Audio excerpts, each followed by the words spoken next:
오늘 저는 요한복음 9장 1절에서 12절 말씀을 가지고 소경의 눈을 뜨게 하신 예수님, 다 같이 읽어보겠습니다. 소경의 눈을 뜨게 하신 예수님. 작년인가요? 아니면 금년인가요? 산호세에서 어마어마한 복권이 당첨이 됐다, 그런 이야기를 들었습니다. 놀래 자빠졌을 거예요, 아마. 어떤 베트남계 사람이 그 세븐일레븐에서 샀는데 그게 1등에 당첨이 됐는데 어마어마한 돈에 당첨돼서 우리가 그 이야기를 듣고 한편으로는 부럽기도 하고 또 한편으로는 얼마나 놀랐을까, 그런 생각도 해봅니다. 요즘같이 어려울 때면은 누구나 대박 사건을 한번 좀 기대해 보는 것이 소박한 꿈이기도 하겠죠. 어떤 분이 이런 액수에 정말 당첨이 됐답니다.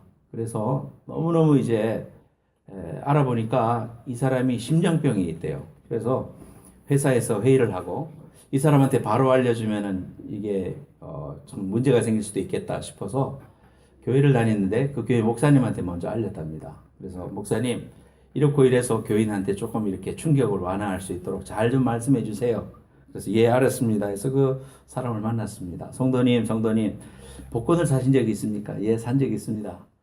그런데 만약에 그 1등에 당첨되면은 어떻게 하실 겁니까? 그랬더니 싱글싱글 웃으면서 아유, 예, 목사님, 그런 일이 있으면은 그 절반을 목사님한테 드릴게요. 목사님이 심장마비 걸렸대. 우리 인생에 대박 사건이 있습니다. 우리 크리스마스가 되면은 그 대박 사건을 우리가 알게 되는데, 예수님이 이 땅에 오셨는데 그 하나님이 하늘 영광을 버리시고 인간의 몸을 입고 이 땅에 오셨다는 것이 우리에게 큰 대박 사건입니다. 왜냐하면 우리 인간은 하나님의 뜻대로 살지 않고 하나님을 떠나서 자기 마음대로 살려고 아버지 집을 떠났는데, 그로 말미암아 인간 속에는 온갖 고난과 온갖 죄와 이러한 것들이 들어왔거든요. 그래서 인간은 그런 문제 때문에 고통당하고 또 나이가 들어야 되고 병마가 오고 인생의 어려움과 고통을 겪게 됐습니다.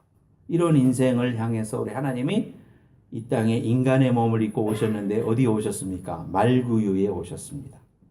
그 말구유에 오셔서 천하고 천한 그 말 여물통에 오신 거예요. 거기에 누우셨습니다. 왜 그랬습니까? 누우실 여관이 없었습니다.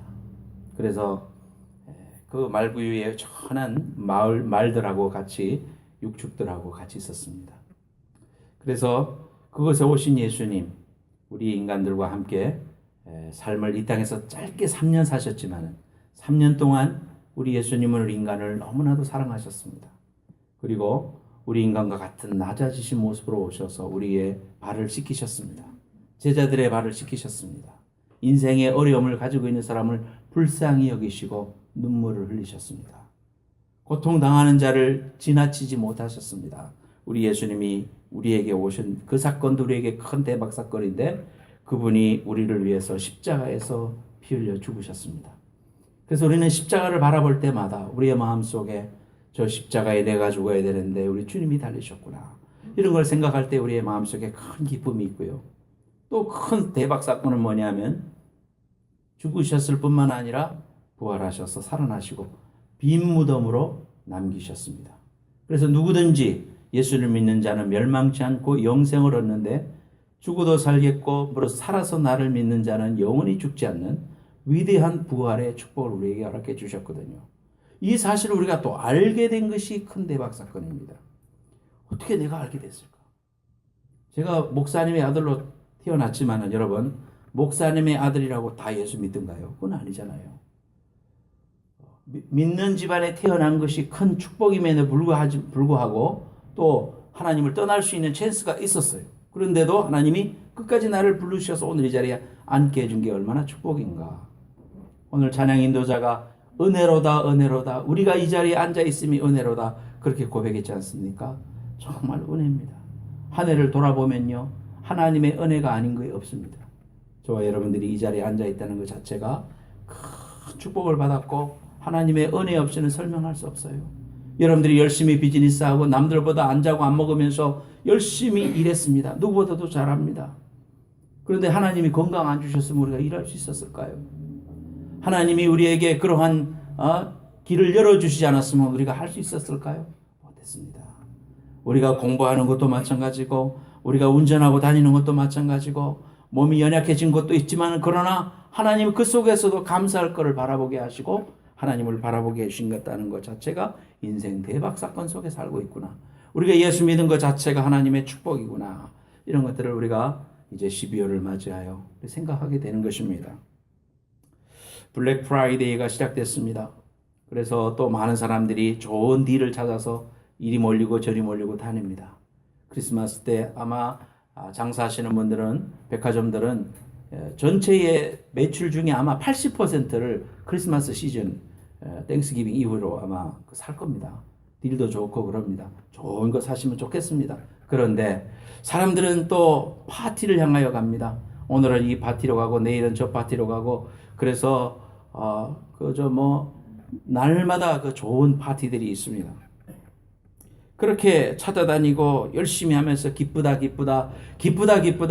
구주 오셨네가 아니라 기쁘다 크리스마스니까 그러니까 마시자 크리스마스 그래서 마시오 이렇게 될 수가 있잖아요. 그래서 마시오. 술 소비가 얼마나 많은지 몰라요. 와인도 마시고 그래가지고 터져나갑니다.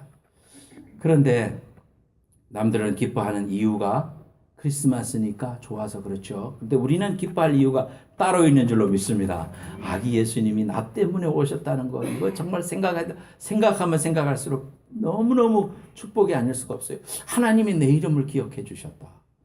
오바마 대통령이 와가지고 아이고 이 행복한 교회 내 친척 있지 오상준 목사 반갑소 같은 종씨인데 이러면서 악수해주면 제가요 아무리 종씨라도 너무 반갑잖아요. 나를 알아줬다는 게 오바마 반갑습니다. 그런 것처럼 우리를 알아주신 하나님이 나를 기억해 주셔서 독생자 예수 그리스도를 이 땅에 보내셔서 내가 너를 사랑한다 이렇게 말해 주시니까 감격이 넘치는 거예요. 우리 속에 이러한 크리스마스의 이 성탄 주일을 이제 다음 주에 여러분 준비하면서 나를 위해서 하늘 영광 보내시고 내 이름 속자를 부르시면서 찾아오셨단 말인가? 그분이 나 때문에 죽으셨단 말인가?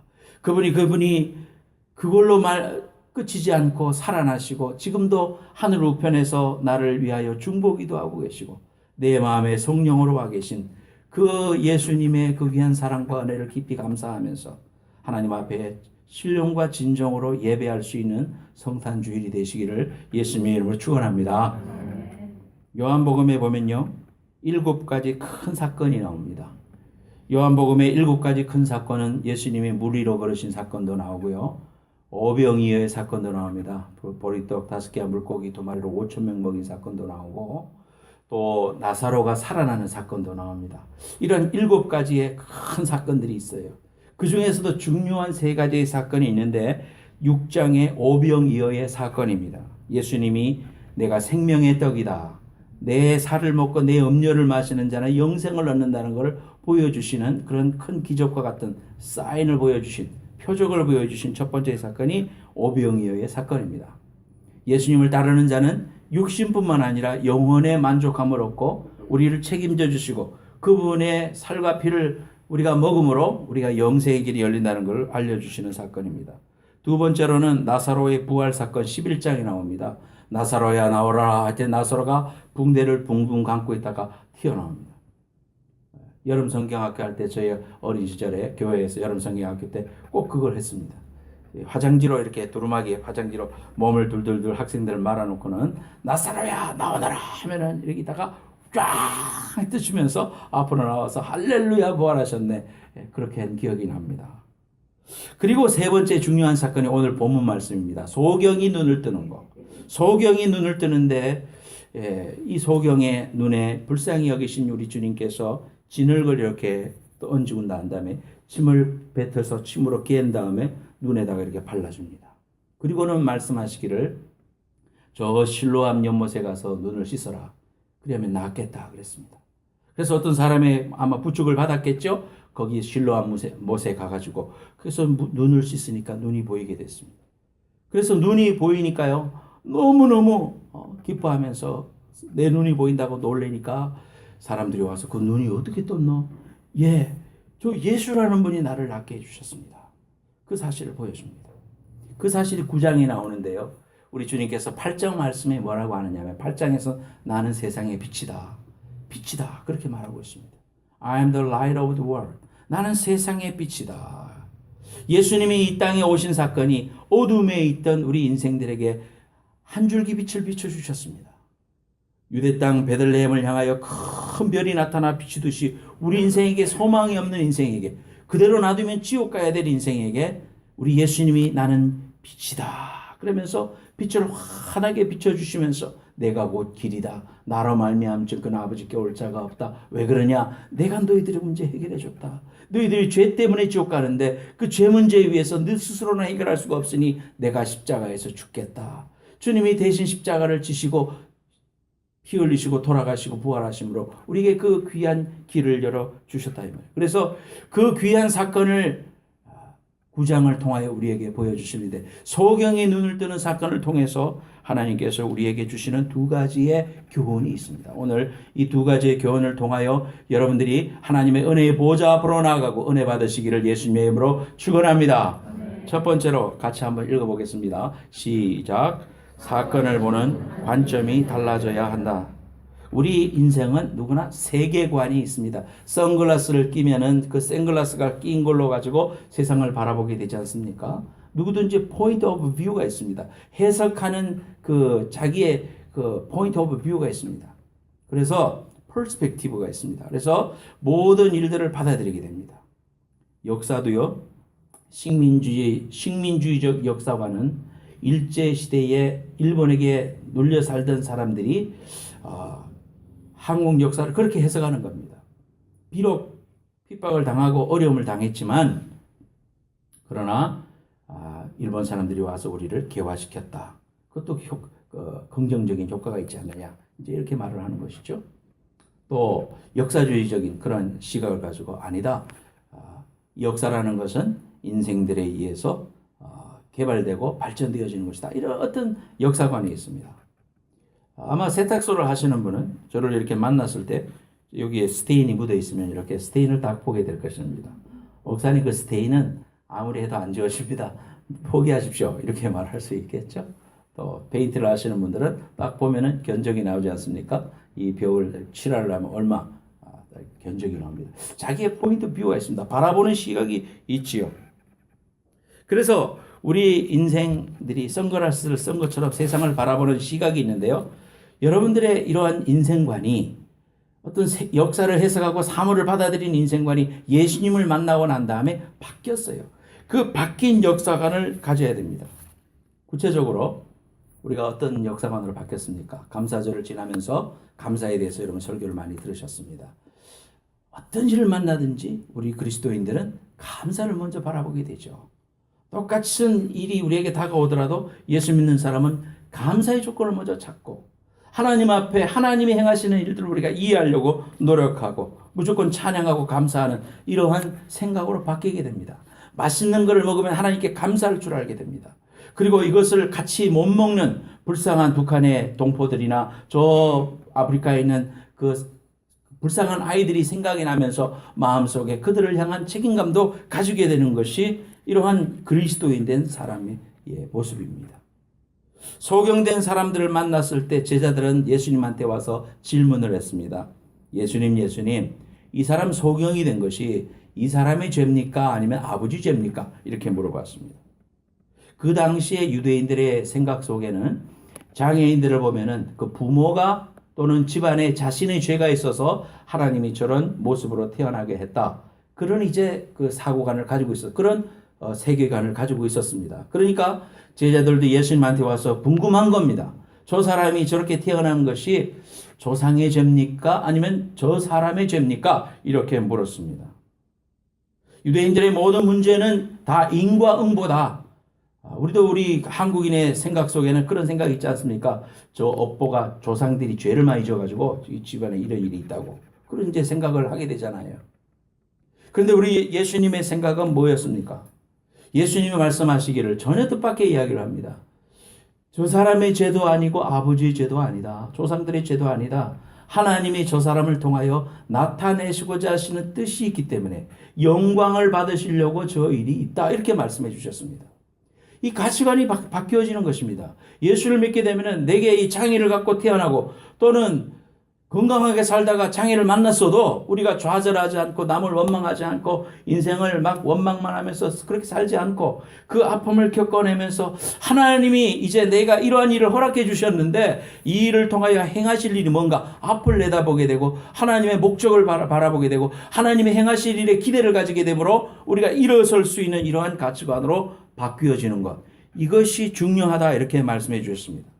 과거에 머물러 있지 않고 미래지향적인 앞을 내다보는 그리고 하나님의 뜻과 섭리를 이루고자 하시는 하나님의 원대한 꿈을 알게 되고 이해하려고 노력하는 것이 우리의 변화다 이 말이에요.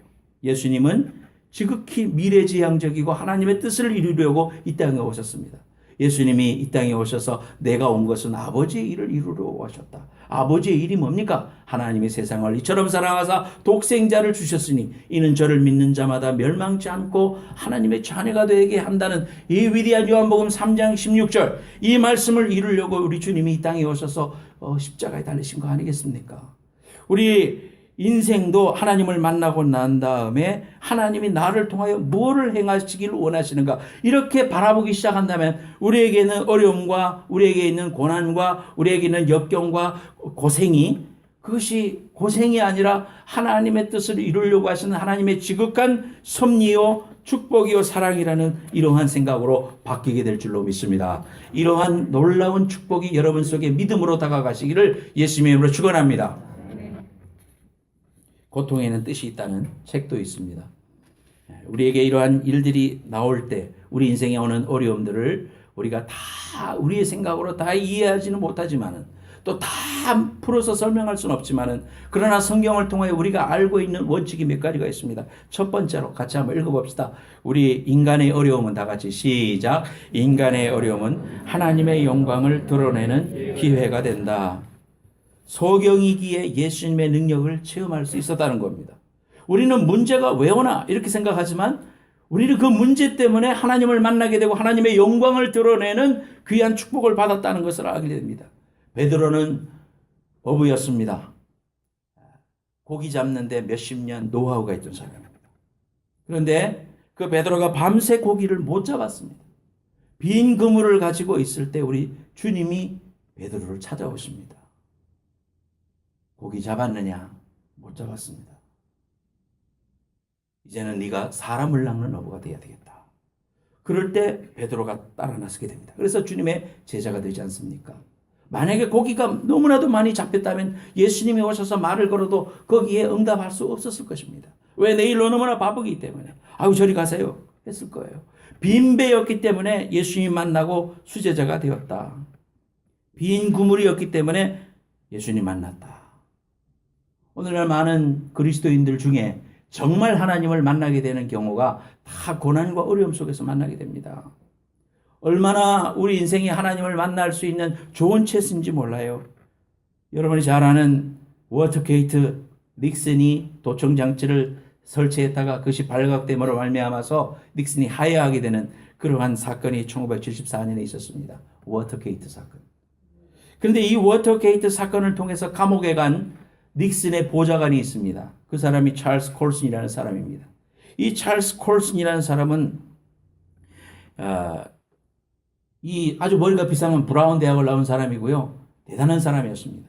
그래서 대통령을 그 참모로서 시키고 또 재선도 시키고 닉슨의 오른팔과 같은 역할을 했습니다. 그런데 워터게이트가 터짐으로 말미암아서 그 죄를 뒤집어쓰고 결국은 감옥에 갔습니다. 마치 전두환 씨 밑에 장세동이가 감옥에 가듯이 말이죠. 자기 상관한테 전두환 대통령한테 각하 휴가 갔다 오겠습니다. 그러면서 감옥에 갔다죠. 이 사람은 감옥 속에서 예수님을 만납니다.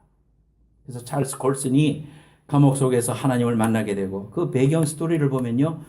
그냥 단순히 만난 게 아니라 그 사람을 위해서 면회하면서 주의 복음을 계속해서 알려준 세 사람의 친구가 있었다는 것을 알게 됩니다. 그 책에 그런 이야기 나옵니다. 그 친구들이 그렇게 기도하고 있을 때 이 사람이 찰스 콜슨이 회심하게 되고 그분이 하나님을 만나게 돼요. 그래서 그분이 나오고 나서 Born Again, 회심이라는 책을 쓰고 그것이 수백만 부 베스트셀러로 팔리게 되고요. 이분은 나와서 재소자들을 위한 미니스트리를 시작합니다. 프리즌 미니스트리를 해가지고 많은 사람들을 전도하고 종교계에 있어서 노벨상이라고 하는 템플턴상을 받았습니다. 우리 한경직 목사님도 템플턴상을 받으셨어요. 그 템플턴상을 받을 만큼 위대한 일을 하다가 2012년에 하늘나라 가셨습니다. 이분이 감옥 속에 있었고 어려움을 겪었기 때문에 그가 하나님을 만나는 겁니다. 정치적인 시련이 감옥으로 가게 했고 그 감옥 속에서 하나님을 만났다 이 말이에요. 하나님의 영광을 드러내는 귀한 일을 우리가 고난 속에서 만나기 때문에 하나님의 영광을 위하여 이 귀한 일을 믿음의 눈으로 해석하고 받아들이는, 여러분들에게는 그 일도 하나님의 영광을 돌릴 수 있는 그러한 매개체가 된다는 사실을 알고 감사하고 주님 앞에 일을 통하여 행하실 하나님을 바라보면서 그 일들을 잘 감당해서 영광스러운 면류관을 쓰시는 여러분들 되시기를 축원합니다. 두 번째로 홍해바다, 여러분 기억하지 않습니까? 두 번째는 이 고난과 우리의 어려움이라는 것은 기적을 체험하는 그러한 계기가 됩니다. 홍해바다 앞에는 홍해바다요, 뒤에는 군인들이요, 좌로도 못 가고 오로도 못 가고 앞으로도 못 가고 뒤로도 못 갑니다. 참 이런 진퇴양난의 위기에 놓여 있을 때 홍해바다가 갈라지는 기적을 경험하는 것입니다. 그 자리에 있던 사람들이 하나님의 위대한 역사를 보게 됩니다. 이제 모세가 밤새도록 기도했을 때 동풍이 계속해서 불면서 물이 갈라져서 그쪽으로 지나갔다. 그래서 이러한 사건, 기적을 체험하는 계기가 된다. 그래서 여러분들 다시 이 말을 해석하면 여러분 속에 있는 이러한 어려움과 역경이라는 건 뭡니까? 하나님의 기적을 체험할 수 있는 찬스다라는 겁니다. 하나님이 일을 하시려고 하는 겁니다. 내 삶 속에 불가능해 보이는 것은 하나님이 일을 하시려는 거구나. 이렇게 우리가 소망을 가지게 되는 거예요. 홍해바다가 놓여 있구나. 여리고가 앞에 있구나. 태산줄령과 같은 그런 문제가 앞에 놓여 있을 때 내게 있는 놀라운 기적과 역사를 행하신다. 골리앗 앞에 서 있는 다윗처럼 우리가 연약해져 있을 때 하나님이 이제 골리앗 앞에 나를 세운 것은 나를 쫄아서 나를 멸망시키려는 게 아니라 기적을 경험하려고 하시는구나. 우리 이렇게 받아들이게 된다 이 말이에요. 세 번째로는 겸손하게 만드시는 겁니다. 회개와 겸손을 배우는 기회가 된다는 것입니다. 우리가 문제를 만나면은 하나님 앞에 제일 먼저 나오는 게 뭡니까? 회개 기도가 있어요. 우리 인생을 돌아보면 믿음이 있는 사람은 자신을 돌아보게 됩니다. 역경이 탁 닥치면은, 어려움이 탁 닥치면은 하나님 앞에 무릎 꿇게 됩니다. 하나님 살려주십시오. 하나님 도와주십시오. 하나님 불쌍히 여겨주십시오. 하나님만을 의지하게 됩니다. 앞길이 없고 갈 길이 보이지 않고 정말 어디서부터 문제를 풀어야 될지 모릅니다. 모든 일들이 엉켜서 어떻게 풀어야 될지 모를 때 우리는 하나님 앞에 겸손해지게 됩니다. 회개하게 됩니다. 고린도전서 1장 9절 말씀에 이는 우리로 자기를 의뢰하지 말고 오직 죽은 자를 다시 살리시는 하나님만 의뢰하게 함이라 그랬어요. 주만 바라볼지라. 우리가 찬송할 때에 이 주만 바라볼지라 부르면서 얼마나 많은 은혜를 받습니까? 너는 어디 곳에 있든지 두려워하지 말고 주만 바라볼지라. 주님만 바라봅니다. 다윗의 고백일 뿐만 아니라 내가 눈을 들어 도움을 바랄 때 나의 도움이 어디서 올고 천지를 지으신 아버지께로서 온다. 하나님이 이 문제의 해결자이시다. 하나님이 이 일을 통하여 역사하시고 나를 겸손하게 만드셔서 하나님의 귀한 일을 이루려고 하시는구나 바라보게 될 때 가슴이 뛰게 되는 것입니다. 하나님이 일할 것을 바라보게 되고 겸손하게 됩니다. 우리에게 역경과 고난과 또 광야길을 허락하시는 것은 이는 너를 낮추시며 하나님의 사람으로 만드시고자 하시겠다고 하나님께서 말씀해 주셨다 이 말이죠. 우리는 하나님만 의지해야 돼요. 하나님 앞에 겸손해야 됩니다. 하나님은 겸손한 사람을 쓰시고 교만한 자는 물리치시는 하나님이십니다. 제일 당하기 쉬운 부분이 뭡니까? 교만해지는 것입니다. 세상의 교만한 인생은요, 세상 사회생활 속에서도 인정받지 못합니다. 교만한 사람은 냄새가 펄펄 나기 때문입니다. 그 옆에 가기가 싫은 것입니다. 교만처럼 더러운 것이 없습니다. 여러분, 문제는 뭡니까? 교만해진다는 사실을 본인은 모른다는 것이, 그것이 문제인 것입니다. 남들은 다 아는데 자신만 모르는 거, 이게 교만이 옳시다. 저와 여러분들이 하나님의 말씀 앞에 서서 역경과 고난이 오면 자신을 돌아보아 하나님 겸손히 주님 앞에 무릎 꿇습니다. 주님 나를 겸손하게 하옵소서. 주의 은혜의 보좌 앞으로 달려나갈 수 있는 여러분 되시기를 예수님의 이름으로 축원합니다. 네 번째로는 인간이 어려움을 당하면은 다른 사람을 위로할 수 있는 기회가 됩니다. 고린도전서 1장 4절 말씀을 같이 한번 읽어보겠습니다. 앞에 보시고 시작. 우리의 모든 환난 중에서 우리를 위로하사 우리로 하여금 하나님께 받는 위로로서 모든 환난 중에 있는 자들을 능히 위로하게 하시는 이로다. 어려움 당하니까요. 그걸로 인하여 어려움 겪었던 사람들이 와서 위로해 주면은 세상의 어떤 사람의 위로보다도 뛰어난 것입니다. 목사님이 가서 위로해 주는 것보다도 그 어려운 문제를 가지고 극복한 사람이, 아니면 그 문제로 지금도 겪고 있는 사람이 가서 자매님 힘들지요. 그러나 힘내세요. 제가 이걸 다 이겨냈어요. 하나님의 뜻이 있답니다 하면서 손을 꼭 잡아주고 꼭 끌어놔주고 같이 눈물을 흘려주면요, 그것처럼 위대한 미니스트리는 없습니다. 하나님이 여러분에게 그러한 어려움을 주시는 이유가 지금 나만 바라보니까 없는 거예요. 하나님이 행하실 일을 멀리 바라보면 야, 하나님의 계획이 있구나. 하나님이 나를 어떻게 사용하실까 기대가 된다. 나는 겸손히 자신을 단돌이 하면서 하나님 앞에 순종해 나가면 하나님의 앞으로 여러분을 위대한 사역자로, 하나님의 귀한 사람으로, 옆에 사람을 세워줄 수 있는 어떤 사람보다 할 수 있는, 여러분만이 할 수 있는 귀한 사역으로 여러분을 사용하실 줄로 믿습니다. 자기가 어려움을 당해보지 않은 사람은 다른 사람의 어려움을 이해하기가 어려운 것입니다. LA에 세븐일레븐에 강도가 들었대요. 한국 사람이 운영을 하는데 강도가 들어와서 주머니에다가 권총을 딱 들고는, 그래서 핸즈업, 손 들어 그랬대요.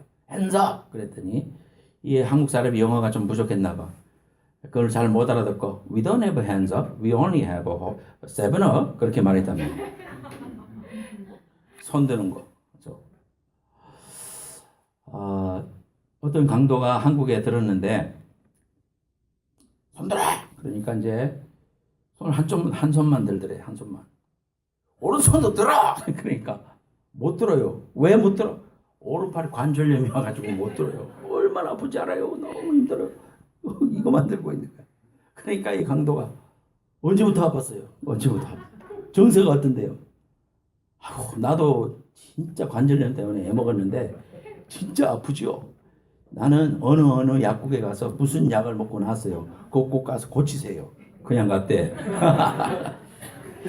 동병상린. 아픈 사람 그 사람만 이해하는 거예요. 강도 하루 돌아갔다가 자기 본분을 잊어버리고 그냥 간 거지.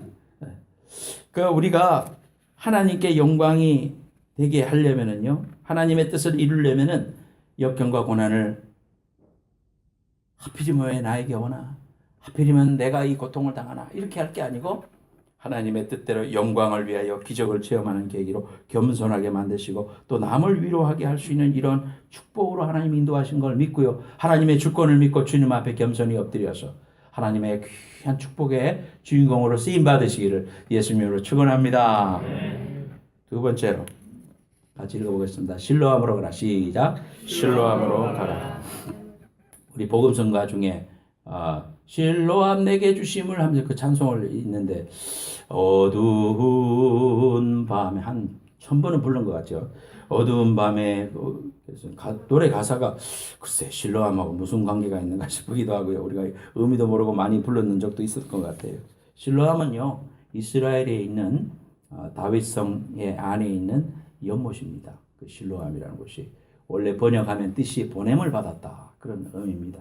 근데 이 소경이 가서 눈을 씻은 장소가 저기입니다. 지금도 그 자리가 있는데요. 그래서 저 샘물이 이제 저 실로암이 있는데 원래 저기서 솟아나는 게 아니고요. 성이 있으면 성 밖에 다윗 성이 이렇게 이스라엘 그 성이 있는데 그 성 밖에 기혼샘이라는 곳이 있습니다. 샘. 그다음 사진 보여주세요. 보면은 이게 성벽을 이제 그 건물 그려놓은 거죠.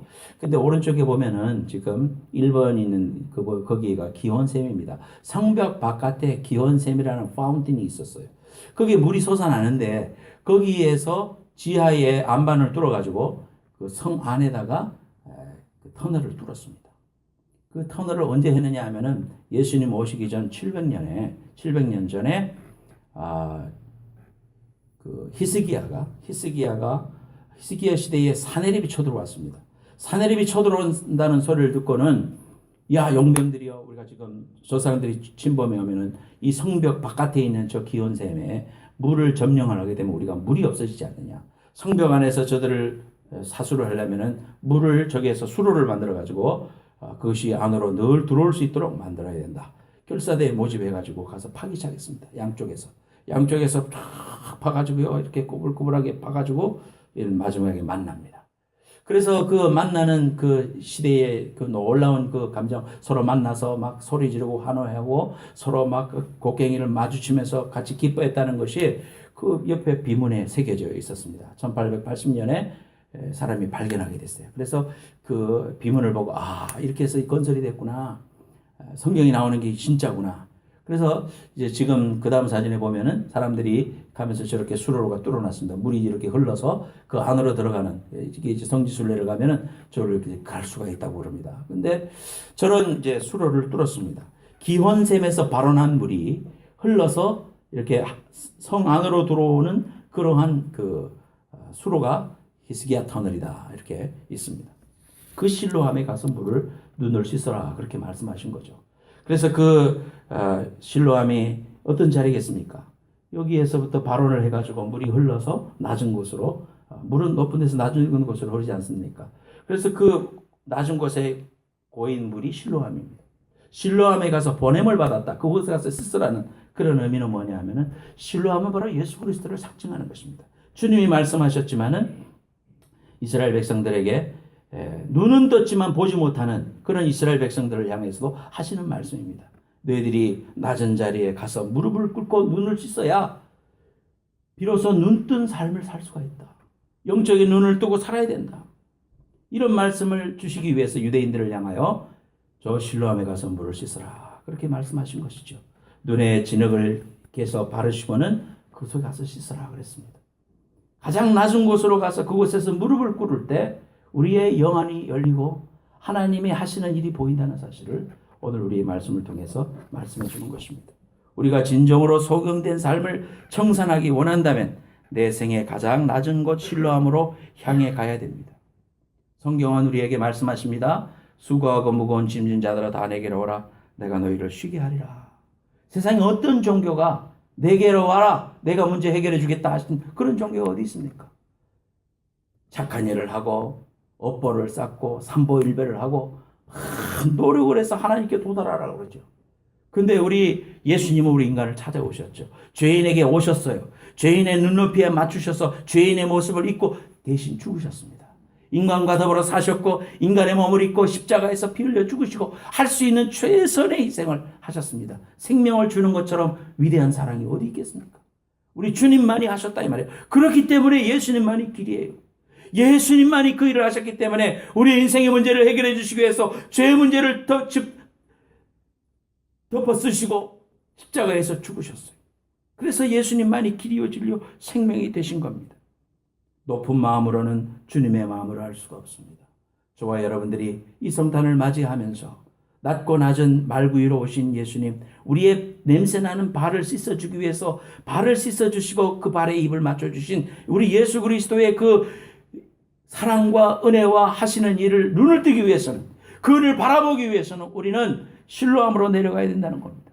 주님이 걸으셨던 그 길을 같이 걸어가야 되고, 주님이 앉으셨던 자리에 앉아야 되고, 주님이 쓰시셨던 그 자리에서 발을 씻겨야 됩니다. 세상의 사람들의 발을 씻겨야 됩니다. 낮아진 사람들의 그 영혼을 불쌍히 여기는 주님의 마음을 갖기 위해서 우리는 그러한 곳에 서야 됩니다. 주님께서 우리에게 이 귀한 말씀을 주셨습니다. 죄의 짐을 진 사람, 사탄의 영 잃어버린 사람, 이런 사람이 얼마나 이 땅에 많습니까? 지옥 권세를 바라보고 사는 사람들이 얼마나 많습니까? 사망의 권세의 저주 속에 살고 있고 형벌 가운데 살고 있는 사람들이 얼마나 많습니까? 오늘도 예수를 믿지 않고 죽어가는 사람이 얼마나 많습니까? 이민을 와서 열심히 사는 것이 목적인 줄 알고 살아가는 사람이 얼마나 많습니까? 여러분, 교회를 다녀도 예수의 복음을 모르고 살아가는 사람들이 얼마나 많이 있겠습니까, 여러분?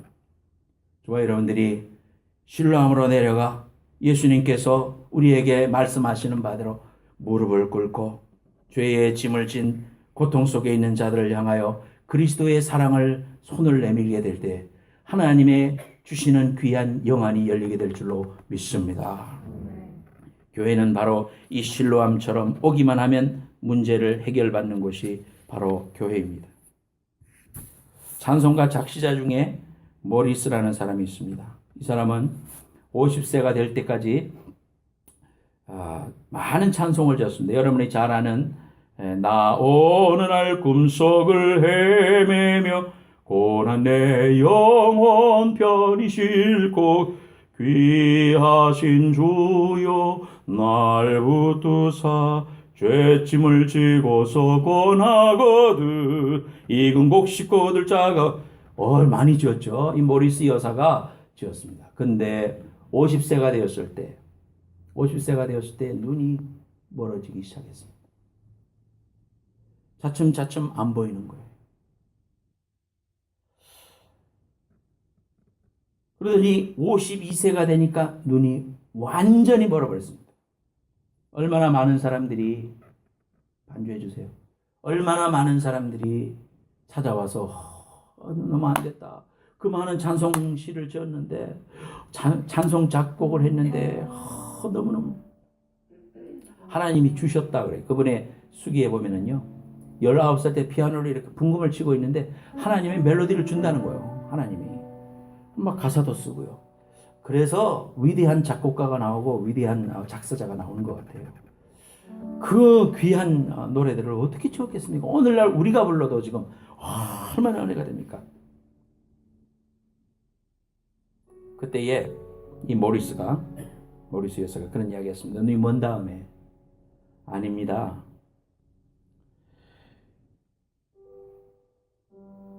영원하신 주님의 발이 저를 붙들고 계신데요. 제가 왜 실망합니까? 주님의 은혜가 너무 큽니다. 그렇게 하면서 곡을 또 하나 지었습니다.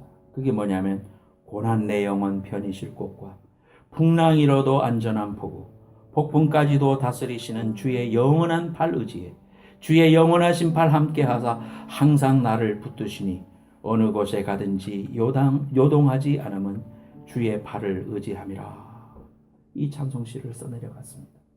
고난 내 영혼 편히 쉴 곳과 풍랑이로도 안전한 포구 폭풍까지도 다스리시는 주의 영원한 팔 의지에 할렐루야. 주님의 팔을 의지하세요. 포구의 정박한 배가요 폭풍이 불어와도 흔들리지 않고 침몰하지 않는 것은 닻을 내려놨기 때문입니다. 그 밑은 갯벌에다가 이렇게 화살 같은 걸 팍 박아요. 그러면은 그 닻이 절대로 딴 데로 못 가게 합니다. 우리 인생의 바다에 예수라는 닻을 내려야 됩니다. 예수께 우리의 소망을 내려야 되고 우리의 모든 중심을 거기다 내려놔야 돼요. 세상이 헛된 곳에 넣으면 세상은 나를 배신합니다. 세상은 나를 속입니다. 그러나 우리 주님은 나를 위해서 죽으셨기 때문에 그만큼 사랑하시기 때문에 주님은 나의 반석이라고 했어요. 그분에게 우리의 삶을 신뢰와 소망을 내려놓고 내 영을 붙드는 닻이 되도록 해야 됩니다. 그럴 때 우리의 구원은 영원한 것입니다. 하나님께서 우리에게 주시는 귀한 은혜와 가치를 알게 됩니다. 저는 이제 함께 동영상을 보겠는데요. 한 테네시에 있는 자매가 그가 부유하게 살다가 하나님이 눈을 열어주시니까 하나님이 행하시는 일을 보게 됩니다. 그리고 자신의 삶을 헌신하게 됩니다. 그래서 그는 하나님이 원하시고 기뻐하시는 일이 뭔가 알고 거기에 기쁨을 누리고 자신의 인생을 투자하고 살아가고 있는 귀한 자매입니다. 여러분 함께 저 자매를 통해서 은혜 받으시기 바랍니다. KT 데이비스라고 하는 20대 초반의 백인 자매입니다. 이 자매가 세상 사람들 부러워하는 거 다 가진 그런 자매입니다. 미국 테네시주 아주 부유한 가정에서 자랐습니다. 고등학교 때 스포츠카를 타고 잘생긴 남자친구가 있고 공부도 1등하고 학생회장도 하고 그러던 자매입니다. 그거 다 버리고 우간다에 가서 주님을 따라가는 삶을 쓴 책입니다. 이 KT 데이비스가 고3 때 여름방학 끝날 때쯤 우간다에 있는 어느 고아원에 봉사자가 모자란다는 이야기를 듣습니다.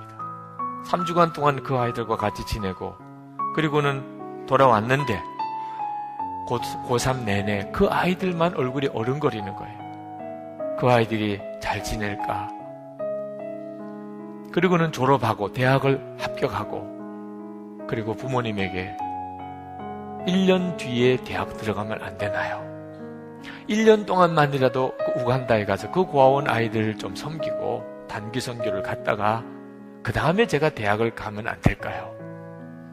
부모님은 처음에 반대했지만 하도 간곡하게 부탁을 하니까 허락을 해줍니다.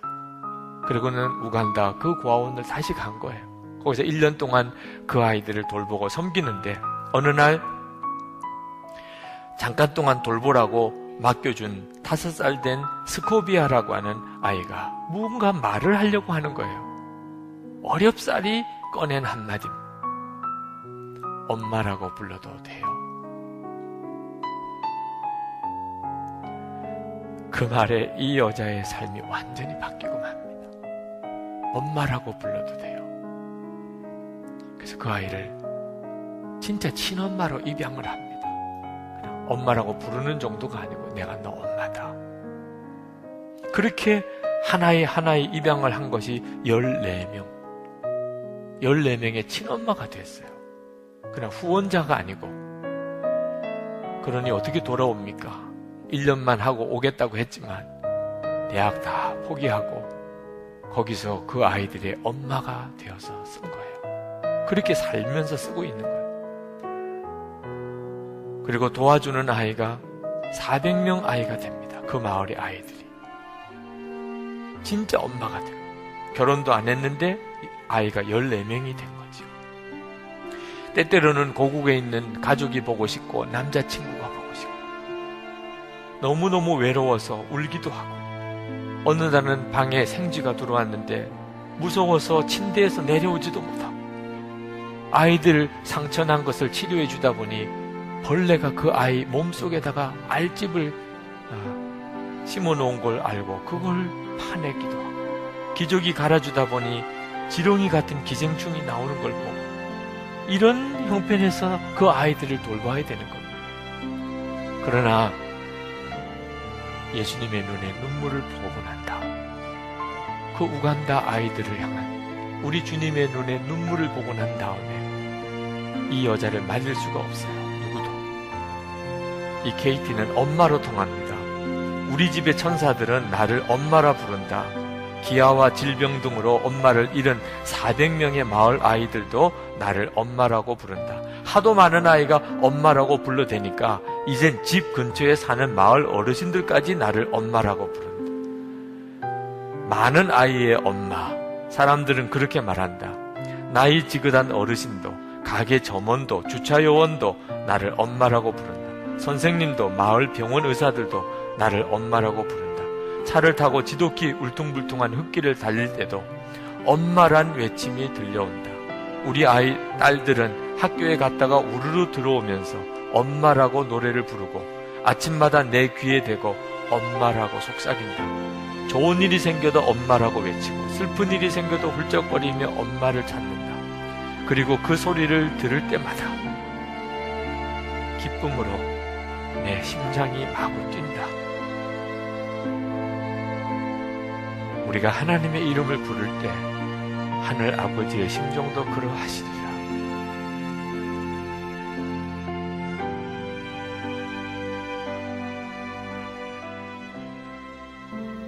여러분의 삶 속에 있는 어려움과 역경 하나님은 사용하시려고 합니다. 하나님의 영광의 도구로 사용하실 겁니다. 우리가 하나님을 신뢰해야 됩니다. 그분이 나를 위해서 독생자를 주셨기 때문입니다. 낮고 낮은 실로암에 서면 우리의 눈이 열립니다. 하나님의 행하시는 일들이 너무나도 이 지구 땅에 많습니다. 저 귀한 캐티 자매를 통해서도 하나님은 얼마나 큰 일을 행하십니까? 여러분을 통하여서도 그 일을 행하실 겁니다. 하나님 결단하겠습니다. 주님의 귀하신 은혜를 바라보고 내가 할 수 있는 일이 무엇인지 하나님 앞에 묻고 내가 순종하겠습니다.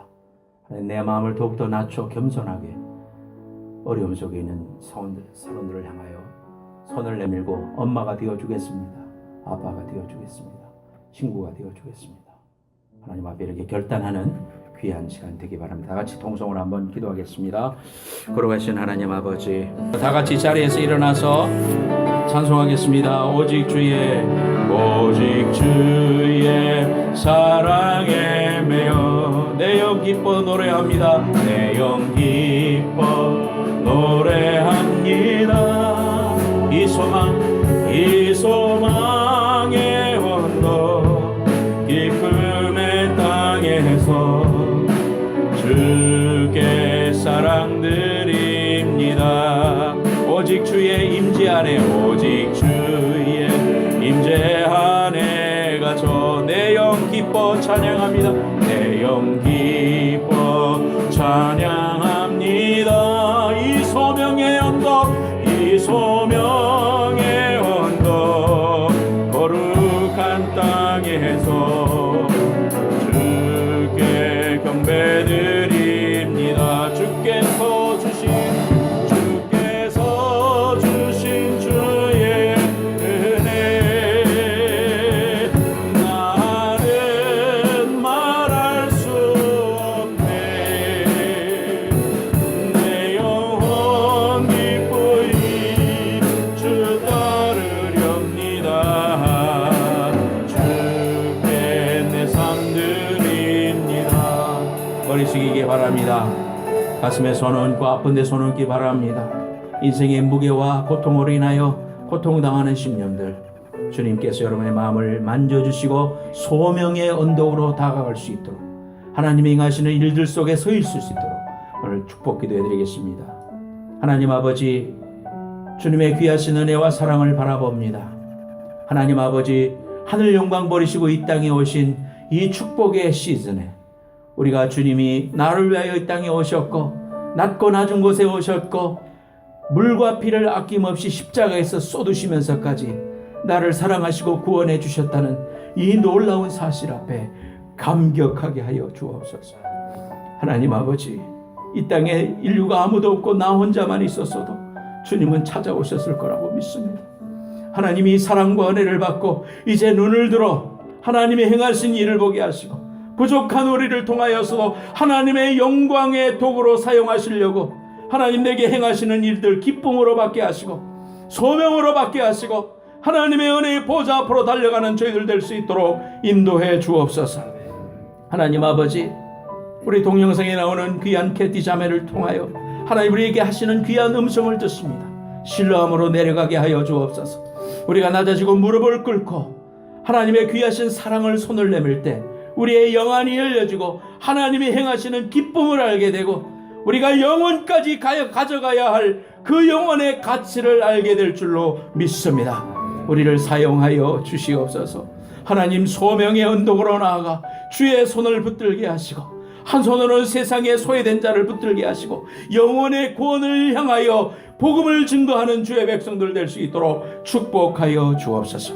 아픈 데 손 얹습니다. 우리 주님 찾아오셔서 내 쓰라린 아픔 고통 주님 아시오니 치유하여 주시고 고쳐 주시옵소서. 하나님 일어서게 하여 주옵소서. 용기를 갖게 하여 주옵소서. 하나님이 행하실 일을 눈을 떠 바라보게 하여 주옵소서. 하나님 오늘도 하나님의 전에 나온 사랑하는 심령들을 축복해 주시고 저들의 헌신을, 저들의 눈물을, 저들의 주님을 향한 마음을 주님 아시오니 축복하여 주시고 이 땅에 강탄하신 아기 예수 그리스도의 평강과 은혜가 저들의 가슴과 인생 가운데 넘치도록 축복으로 채워 주옵소서. 지금은 속히 오실 예수 그리스도의 은혜와 하나님 아버지의 만극하신 사랑과 성령님의 감화 감동하심이 오늘 하나님 앞에 헌신한 모든 성도들 머리 위에 이제로부터 영원까지 함께해 주시기를 간절히 축원하옵나이다. 아멘.